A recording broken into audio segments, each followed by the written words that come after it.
ആദർശരംഗത്തെ വിശ്വാസരംഗത്തെ കാര്യങ്ങളിലെല്ലാം വ്യതിയാനം വരുത്തി 926കളിൽ ഇവിടെ വ്യതിയാനം വരുത്തിക്കൊണ്ട് പുത്തൻ പ്രസ്ഥാനങ്ങൾ വികലാശയത്തിന്റെ ചളിക്കൂമ്പാരങ്ങളിൽ അണ്ടുപോയ വിധയി കക്ഷികൾ കടന്നു വന്നപ്പോൾ അവരെ പ്രതിരോധിക്കാൻ വേണ്ടി കേരളത്തിലെ അന്നത്തെ സാത്വികരായ വരക്കൽ മുല്ലക്കോയത്തങ്ങളും പാങ്ങിൽ അഹമ്മദ് കുട്ടി മുസ്ലിയാർ തുടങ്ങിയ സാത്വികരായ നേതൃത്വം ചിന്തിച്ചുകൊണ്ട് വലിയൊരു പ്രസ്ഥാനത്തിന് തുടക്കം കുറിക്കുകയാണ് ചെയ്തത് 1926.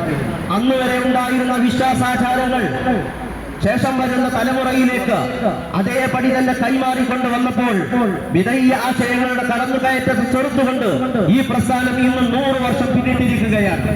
പിന്നിട്ട വഴികളിൽ നല്ലൊരു സമൂഹത്തിന് നേതൃത്വം നൽകാൻ, കേരളീയ ഉമ്മത്തിന് അവരുടെ വിശ്വാസ സംരക്ഷണത്തിന് വേണ്ടി നേതൃത്വം നൽകാൻ ഈ മഹത്തായ പ്രസ്ഥാനത്തിന് സാധ്യമായിട്ടുണ്ട്.